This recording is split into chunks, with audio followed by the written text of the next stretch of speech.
what's visible and measurable, not what's meaningful or effective. Competition is supposed to force companies to operate efficiently, yet the reality is that organizations have developed ways to shield themselves from the discipline of the market. Employees who are adept at signaling busyness or managing their own visibility tend to advance more quickly than those who simply deliver results. In a Harvard study that tracked thousands of employees, those who focused on gaming performance metrics and self-promotion received promotions at a significantly higher rate than their peers who quietly achieved better outcomes. The system doesn't fail to correct inefficiency. It rewards those who can best navigate its signals. Middle management provides a clear example. Advancement is tied to the size of a manager's team, not the value that team produces. Internal corporate reports consistently show that managers who grow their headcount are promoted faster than those who streamline or improve efficiency.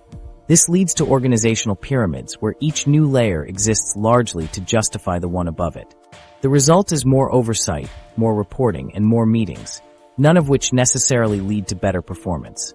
Technology has only intensified these trends. Digital productivity tools track every click, meeting, and message, but rarely measure substantive output. Employees respond by optimizing for these metrics. Keeping cameras on during meetings, sending emails at odd hours, and staying active on internal chat platforms. The effort shifts from doing valuable work to appearing engaged.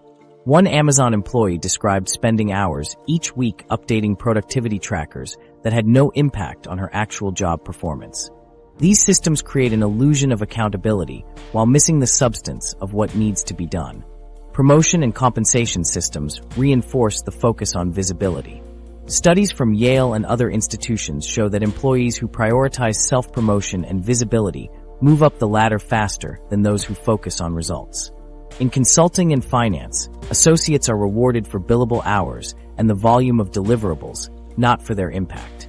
In many cases, the thickness of a report or the number of meetings attended is treated as a proxy for thoroughness, even when the content adds little value.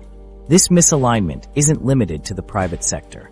In healthcare, compliance and documentation are tracked more closely than patient outcomes. Nurses and doctors spend increasing amounts of time on paperwork to satisfy reporting requirements, often at the expense of direct care.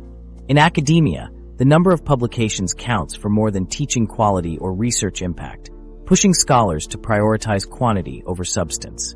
In government contracting, the complexity of procurement rules generates more jobs for compliance specialists than for the people actually building or delivering services. Legal departments have grown in size and influence, not because they resolve more disputes, but because they are rewarded for institutionalizing risk management and preemptive legal action. HR departments expand their reach by implementing new tracking systems and compliance initiatives, which often create more administrative work than they eliminate. The cycle perpetuates itself as each new process or requirement justifies another layer of oversight. Credentialism plays its own part. Universities and training companies produce certified professionals for roles that exist mainly to oversee or credential others.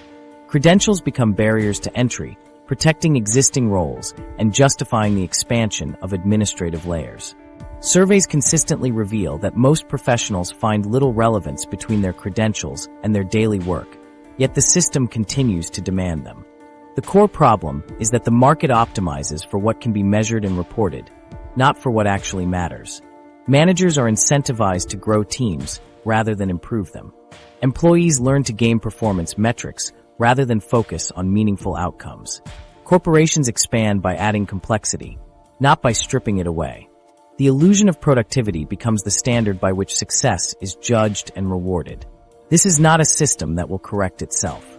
The incentives are too deeply embedded, and the behaviors they produce are too closely tied to career advancement and organizational survival.